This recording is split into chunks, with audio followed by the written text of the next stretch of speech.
The Graziadio School of Business and Management at Pepperdine University proudly presents the Dean's Executive Leadership Series.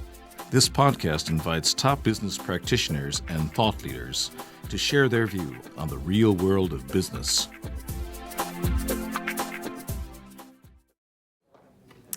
Well, good evening, everyone. I'd like to welcome you to our second Dean's Executive Leadership Series in Orange County. We began bringing this program down here a year ago, and so we are glad to be back again this evening and really appreciate all of you being here and being a part of the evening.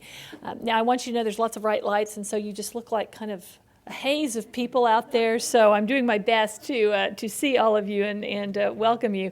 I do want to mention just a couple of things before I introduce our speaker this evening, just some updates on some interesting things going on in the school and some that I think will be of interest to you as alumni, since we have many alumni in the audience. First, we are rolling out this fall a program called MBA Plus.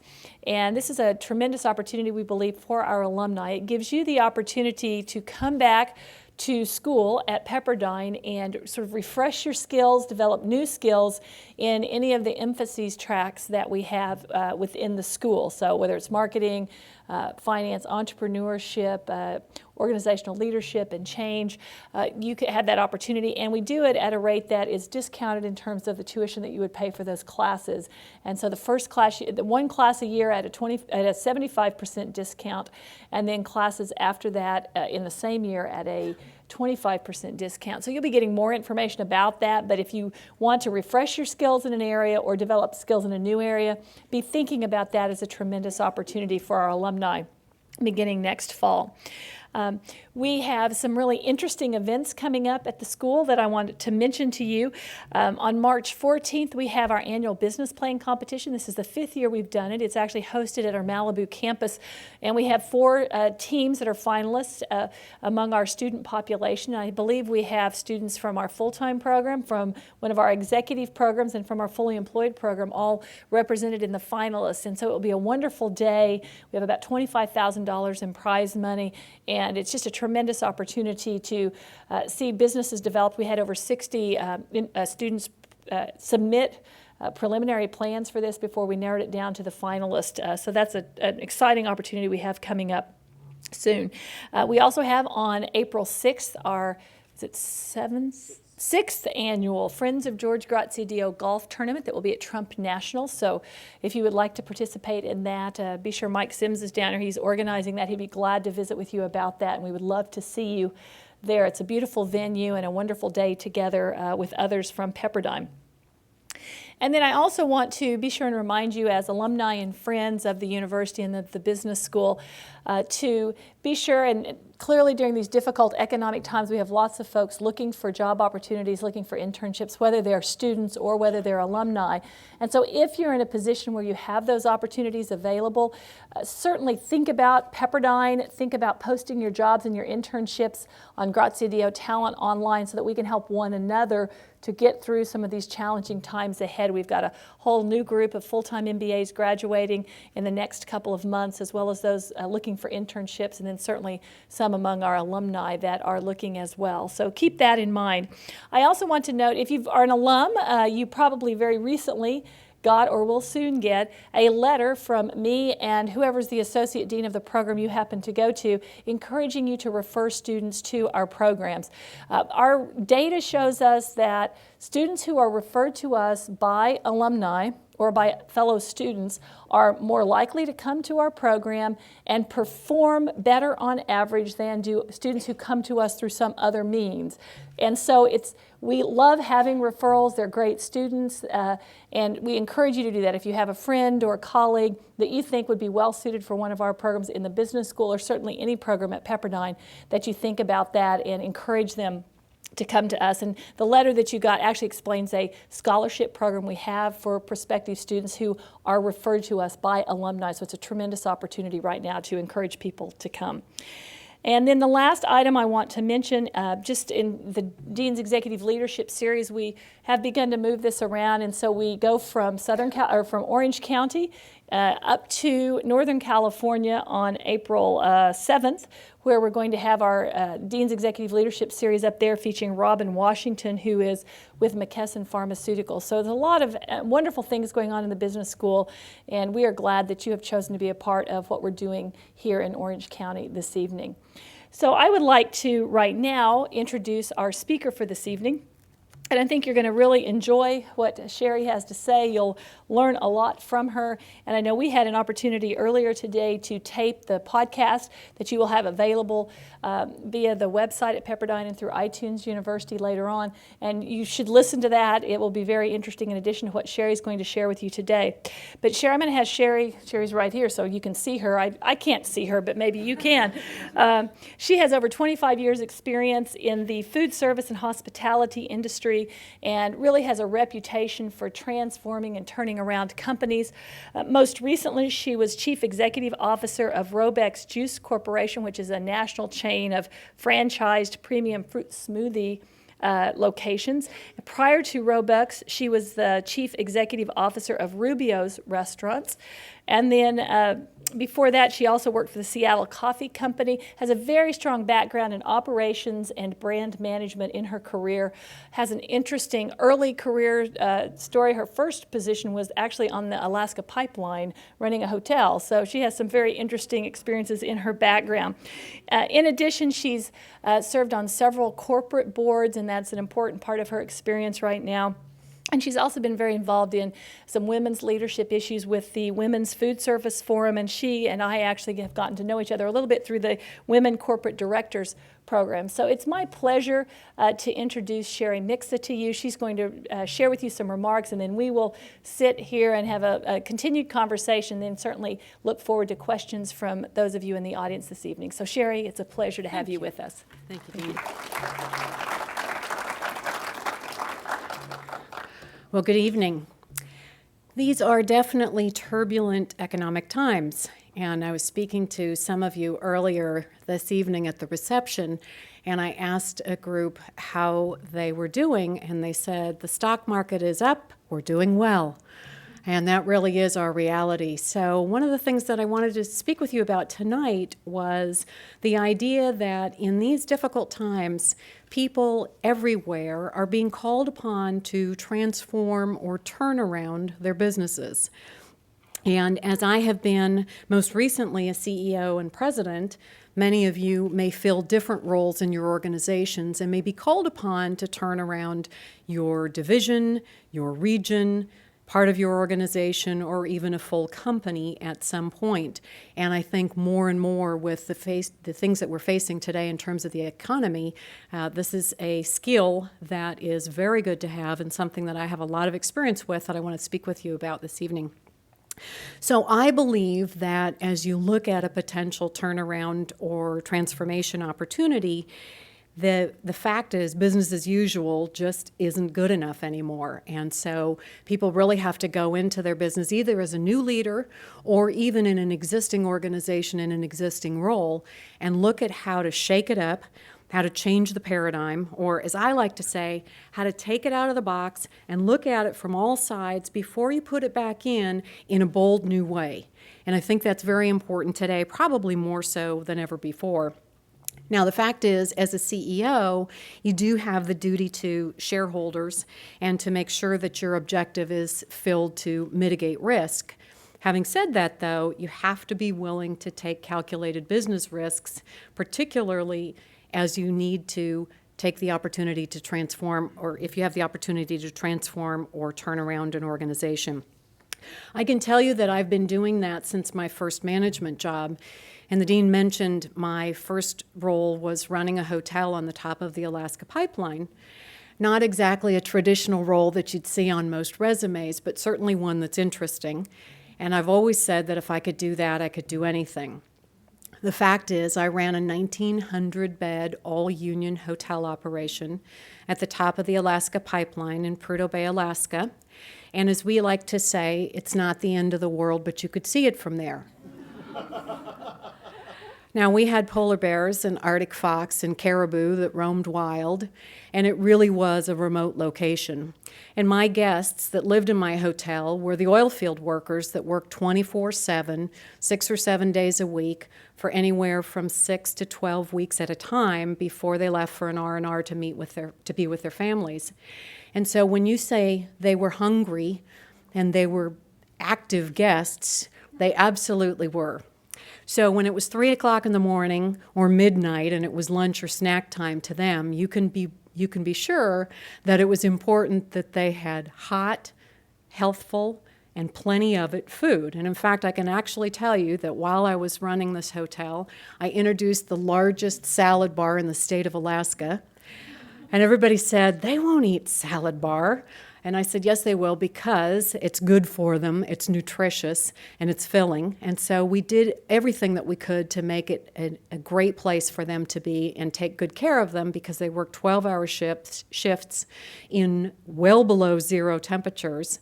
It was dark for 9 months out of the year, and then it was light for 3 months out of the year. So not your traditional corporate role to start out in, but it was a great opportunity for me.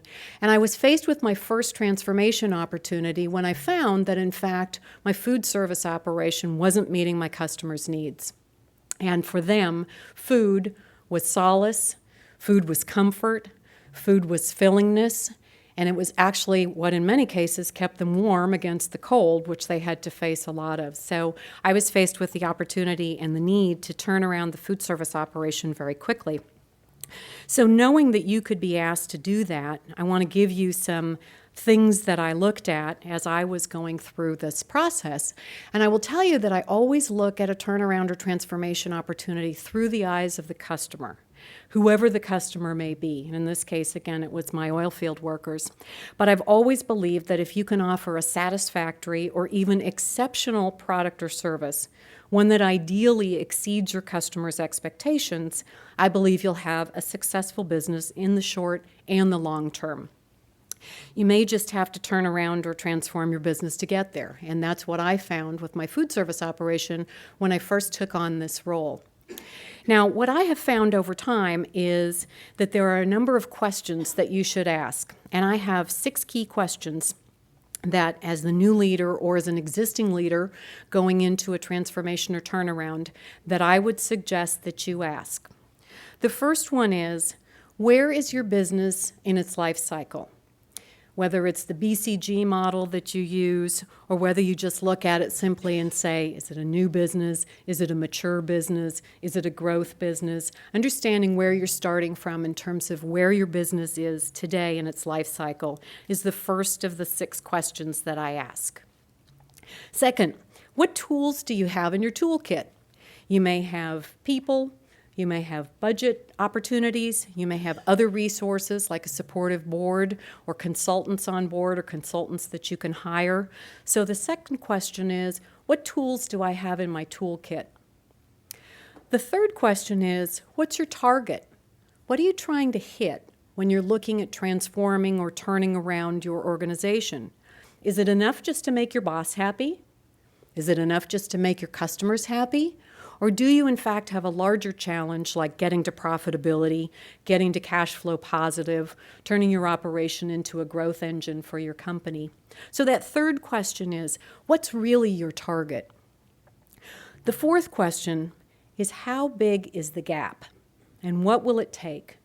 Once you've identified the need to transform or turn around your organization, this is a critical one. How big is the gap? Do you need money? Do you need time? Retraining? Do you need to change the culture? Do you need to replace or add people? Do you need new systems and processes? Do you need to acquire something, or do you need to sell something? How big is the gap? What will it really take? And how long do you have? Talk to your boss. And your boss may be, in my case, the board or the shareholders or a private equity firm, as it has been. You want to ensure that you're aligned on how long do you really have to make this change. And be sure you're focused on the need to haves, and then, or maybe never, the nice to haves, depending on how much time you have. And remember, particularly if you're running a public company, as I have, that your world is measured in quarters, and your clock may be very different. So probably the two toughest of these questions, the ones that are really reality ranch, are how big is the gap and how long do you have? And these are the places that most leaders choke. They either underestimate what it will take, they underestimate how large the gap is, or they underestimate how long they have to fix it. And it's really critical that you get closure quickly on those questions. And finally, after you've asked those questions, you can identify what are you really facing. You can be really clear here after you've asked those 5 other questions. And this will drive whether you're just tweaking. Can you make some small changes and get to where you need to get to? Are you just in a transition because you're the new leader going into a new role and the opportunity is for you just to put your stamp on the business? Or are you in fact in a transformation where maybe you have a good concept or a good brand or a good product line that just needs updating? Or is it a full-scale turnaround? Either you went far astray, you've got a huge competitive issue to deal with, you've got major marketplace changes, or something substantial that's happened to your business. In the case of my Prudhoe Bay hotel operation, it was definitely a challenge that was a turnaround. And it required everyone to get behind it. And once I'd identified it as a turnaround, it helped me to see what I needed to do. It took me many months to get back on track, but they did get back on track, and we were able to successfully satisfy our customers again. But I had to put some pretty serious consequences in place so that there were consequences for non-performance, and everybody knew that. That's another of the things that you need to put in place. So together with my team, we got it turned around. And as you'll hear, starting with my first management job, I was well on my way with this turnaround thing. My next stop was a Stanford MBA. This time it was a personal transformation. I wanted to make a big change from the oil fields of Alaska to being a corporate executive, and this was the first step. Now here's a key learning. Reinventing yourself is good. I recommend doing it periodically, especially when you're moving into a new role or a new phase of your life. So it can be a personal transformation. Next was Scepter and Aspen Crest, which were 2 hospitality services companies, one part of the nation's largest hotel management company. And as director of marketing, I turned around the mindsets of major hotel operators. They viewed what they did as selling rooms. And with my brand management experience that I got out of my MBA, post-MBA program, I helped them understand with a new strategic process that what they were in fact doing was marketing a brand, not just selling rooms. And so I transformed their mindset as they were approaching their businesses, and soon I had hotel general managers as brand stewards, which was a really critical shift for them in terms of how they drove their business success. And I got the opportunity to work with some great properties like the Broadmoor Hotel and Pinehurst Resort and Country Club.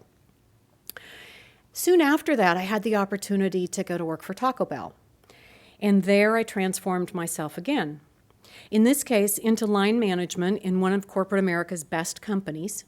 PepsiCo has long been known for being a great training ground for business leaders. And I went into multi-unit restaurant management from being a corporate marketing consultant in the hotel industry. And right out of business school, as I mentioned, I had gone into consumer products marketing and had worked for Frito-Lay selling fun in a bag, as I like to call it, and had great experience there as a PepsiCo company as well. So twice I had excellent training in that regard. Now, as I was at Taco Bell, after being promoted to run a 50-unit market from an original 35-unit market in line management, I took a skip-level promotion to become a senior director of operations, and I was leading then 210 restaurants, up from 50. I had turnarounds in 10 of 13 markets. Key learning: fix 1 or 2 things first, and then replicate like crazy.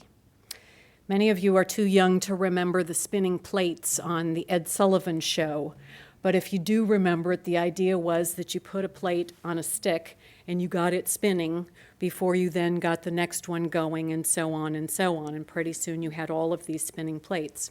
Well, it's much the same when you have multiple turnarounds. And I learned that the very best thing that I could do was get 1 or 2 markets running well, bring people over from those well-run markets to assist in the next turnaround market, and so on. So in this case, that was a key learning. So, other key learnings from running Taco Bell operations for over 6 years. Experience your restaurants. Use your own product. Reward greatness when you see it. My husband is actually a saint. While at Taco Bell, he accompanied me on Taco Bell weekends, and I do mean weekends, where we visited Taco Bell after Taco Bell, going through the drive-thru, going in the restaurant. Now, I also have to say that it was tough to do it as a true mystery shop because the phone began to ring pretty quickly after the first stop, and they all said, "She's out there." Now, the good news is the reason they generally knew I was out there was because I also like to recognize greatness. And so whenever I would have a particularly wonderful shop at the drive-thru, we would park, we'd go in, we would celebrate greatness together. And in those days, it came down to publicly recognizing excellent service and giving some free movie tickets to recognize the team who had done such a good job. But it was a wonderful opportunity, and certainly I had a number of turnarounds to keep me busy for many, many months. Now, after that, I also had the opportunity, still at Taco Bell, to transform how the company rolled out the annual operating plan. How many of you have sat in the corporate meeting at the beginning of the year and many, many executives gave the big presentation and you got the big notebook and you went back to your office and you put it on the shelf, right? Yes, I went through the annual operating plan meeting. Yes, I got it. Well, that's how most people go through the process. While I was at Taco Bell, I had an opportunity to roll out a whole new program using a concept called learning maps. And it was an interactive process to help operators and corporate staff understand the company's strategy by experiencing it in roundtable groups facilitated by executives. And we did the first ever annual general managers meeting and took thousands of people through this process at one time, transforming the annual operating plan process. Following Taco Bell, I had the pleasure of working with LSG Sky Chefs, an international airline catering company, as Vice President of Operations. And there I was tasked with the turnaround of operating union flight kitchens and really driving a change in how they drove results and how they measured their success. I was really brought in for the professional management, put the systems and processes in place. And they knew how to make gourmet food, but they didn't know how to effectively run the business side. And that was really my orientation. Now, we just happened to manufacture fresh food to be served at 30,000 feet, but I was running a major manufacturing operation, and here I imposed financial discipline, scorecards, metrics, weekly and quarterly kitchen reviews. Since, oh, by the way, once you do the transformation or turnaround, you also have to keep periodic checkpoints in line so that there's no sliding backwards. I had the opportunity at Seattle Coffee Company as COO to lead a transformation as well on multiple levels. Many of you know Seattle's Best Coffee, which was one of my brands, and Torrefazione Italia, which was another of my 2 brands. And those 2 concepts had just been bought by AFC Enterprises, a major franchisor. And I had the opportunity there to transform those 2 concepts from founder-driven companies into AFC companies. They were a global franchisor, and really repositioned them in the marketplace, got them focused on franchising, and developed the grocery and food service channels. Specifically on the SBC side, I had the chance to transform a 30-year-old concept and take it back to its heritage. As so often happens with concepts over time, they slip and they slide and they move a little bit closer to looking like the competition and farther away from what they started out being. And the big opportunity, if you think as your focus is on your customer, is really to think about how to differentiate the brand. So I actually had an opportunity to really re-engineer and reconcept. We brought back the signature red and the red cup that many of you have seen for Seattle's Best Coffee in Seattle in the early days. We added food, and we really tried to make it the Unchain There were a lot of people that didn't want to go to a chain coffee concept, and the specialty coffee business was really heating up. So we made it the neighborhood coffee cafe. And we tried to call everybody by name, and we tried to memorize their drinks, and we tried to make it comfortable and casual and warm. And that was really how we differentiated ourselves. But we transformed that concept from looking like all the other coffee cafes into being very different and being very special. Now, I got a taste of that running Seattle Coffee Company, and so when I had the opportunity to lead Rubios, a concept that many of you know as the fresh Mexican grill concept, I had the chance there to also transform the concept. And we actually did a skunk works, creating a new prototype, and then tested it with great comp sales. And ultimately, the look that you see today in a Rubios is from the work that we did to reconcept it and take it back to its heritage so that guests in a Rubios felt like they were actually on the beach in Baja enjoying a fish taco, and we gave them that experience. And I've always said about the restaurant industry that the food will bring people in, but it's the service experience that will bring them back. And people have so many choices today that that's really what we focused on, was making sure that it was a very differentiated experience. So while we were changing the look and feel of the restaurant, we had to make sure that everything else supported it. So we rolled out a new 2-tiered menu. We created some great new products that some of you have probably tasted over the years. Street tacos, which were little palm-sized tacos with lots of protein, all the way up through a line of enchiladas. And importantly, we retrained people at the store level. And with the concept transformation, I also embarked on a full turnaround of Rubios because you had to have all of the supporting metrics there as well. So I instituted increased financial discipline at all levels, focused on improving the operating and financial and business model, really changed the culture, and rolled out an accountability culture, which I'll talk a little bit about. So a couple of key learnings from that. That was a transformation and a turnaround. One key learning: the best way to increase the bottom line is to build the top line.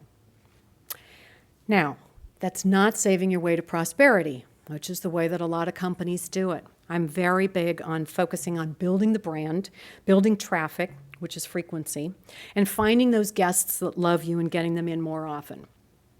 Another key learning: talk frequently to your guests. Again, my husband was with me many evenings in a Rubios where we ate dinner. In fact, when we weren't traveling, we were in the restaurant having dinner. And after dinner, I would take my business cards and my smile, and I would go introduce myself to my guests. And first, people were so surprised that the CEO of Rubios was introducing herself as they were having dinner with their family.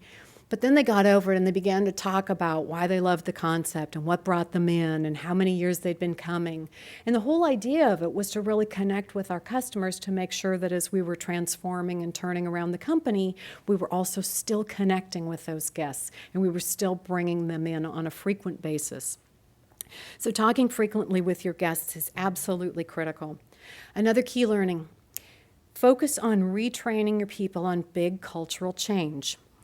I introduced an accountability culture, and one of the things that often happens in a concept that's been around for a long time is that people get out of the mode of being responsible and accountable and get into being able to blame or be victims. We don't do it that way. Corporate won't let us. Those kinds of things. And so I introduced a concept called the Oz principle, which some of you may have experienced. And the Oz principle really talks about putting that accountability back on people, which is absolutely critical during a transformation or turnaround. It can't be the leader's turnaround. It has to be everybody's. And so you've got to capture hearts and minds, and you've really got to change the culture of the organization. My final big key learning: rally your troops early and often during a transformation or a turnaround. I initiated breakfasts with the CEO so that people from different departments could come in on a periodic basis and have breakfast with me and talk about the things that were on their mind. I also introduced monthly company meetings, and we reviewed our progress. Because we were a publicly traded company, there were certain things that we couldn't talk about until the end of the quarter, until I had gone public with our actual results. But we could talk about our progress. We could talk about what was new and exciting that we were introducing. And one of the things about going through a transformation or turnaround is you've got to have the passion. People have to see you. They have to hear your confidence. They have to hear how excited you are about where you're going together. And these meetings were a great opportunity for us to taste food, which is always a good thing. So we'd roll out our new products and give everybody a chance to sample. And we'd also talk about our new marketing programs, let them hear our new advertising, and again, get people engaged at the grassroots level, in this case, at our restaurant support center. So all of those things are important as you're going through that process. And most recently, as the CEO at Robeks, I transformed the organization into a growth engine. We went from 90-plus stores to 140-plus stores in about a year and a half. So it was a major transformation, putting all of the systems and support in place to grow at that pace and do so in a fully franchised organization. So with 10 different experiences that relates to transformations and turnarounds, I'd have to conclude that I'm certainly experienced with them, if not an expert. So what's that old saying? The first time is an accident, the second time is a coincidence, and the third time is on purpose? I guess with the number I've had, I'd have to say that it was a trend. So I boiled it all down to some guiding principles. I gave you the 6 questions first that I asked when you started and wanted to know what you were actually heading into. And I didn't know all these guiding principles in the beginning, the first time around, but I do now. And in each executive or board opportunity that I've had, I've seen these in action and I've honed them a little bit more. So here they are. The first one is get to an 80% solution quickly. You don't have time for perfect information. And perfect information probably isn't going to change what you're going to do. So get to an 80% solution quickly. Reset the table early. Conduct your SWOT analysis, do the assessments with all the key stakeholders, find out where the sacred cows are, make sure that you know what you're working with, and then draft your 90-day plan, one for yourself, one for your organization, and hold yourself to your 90-day plan. It's easy to slip. And get those vision and value changes out there early. Get people's buy-in, get them excited about where you're going and what you're going to do. And before you roll out the 90-day plan, vet it with some key stakeholders. Get some key lieutenants on your team, get some buy-in. So you want to make sure that you've got that before you put your plans in place. And then you step back and you let your team execute like crazy.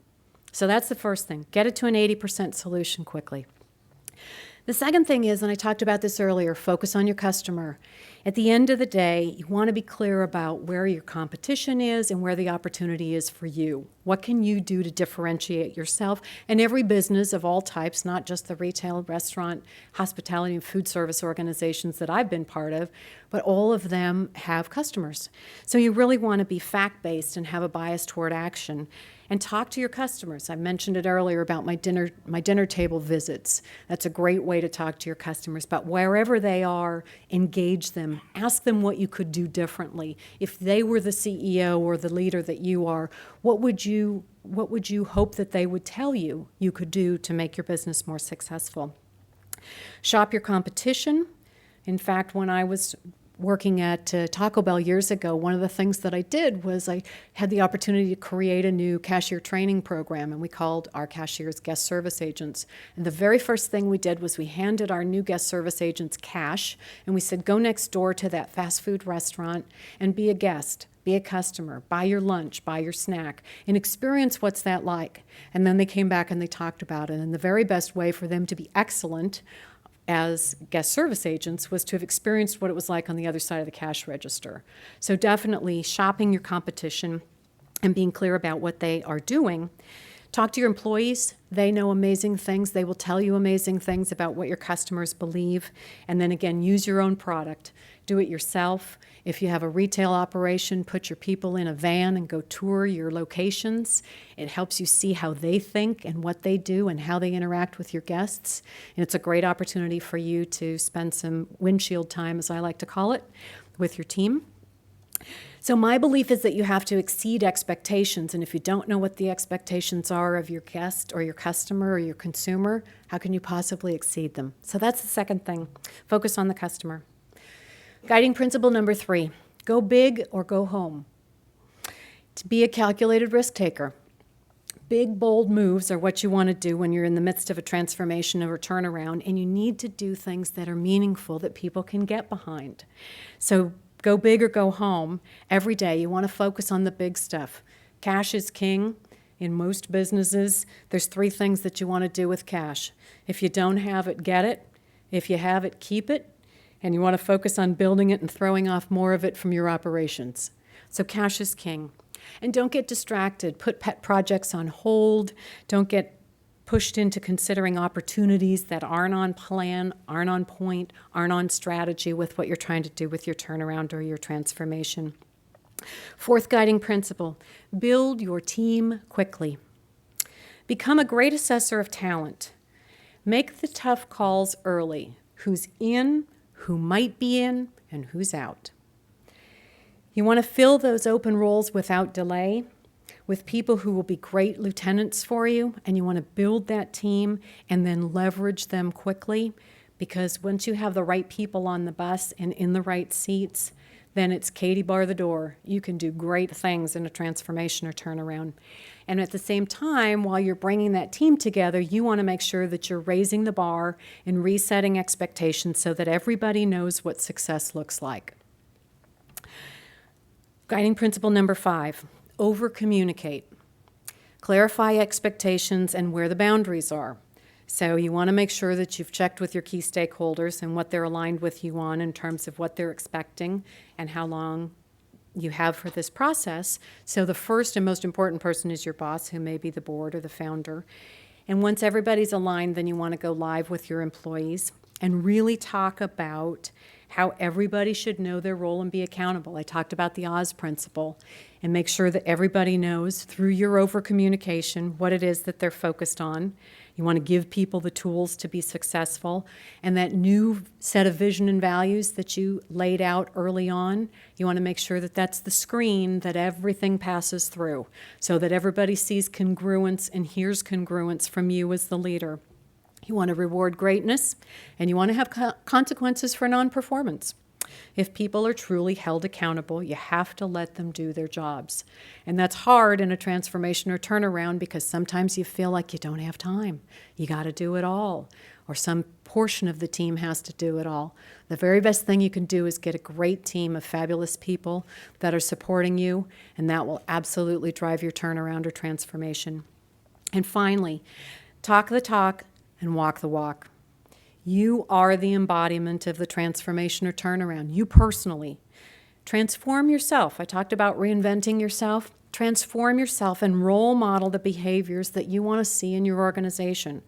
And think about how you want to be viewed. Early on especially, everything you do sends a message. So be sure that you're clear about how you want to be seen. Especially with your key lieutenants, over-communicate.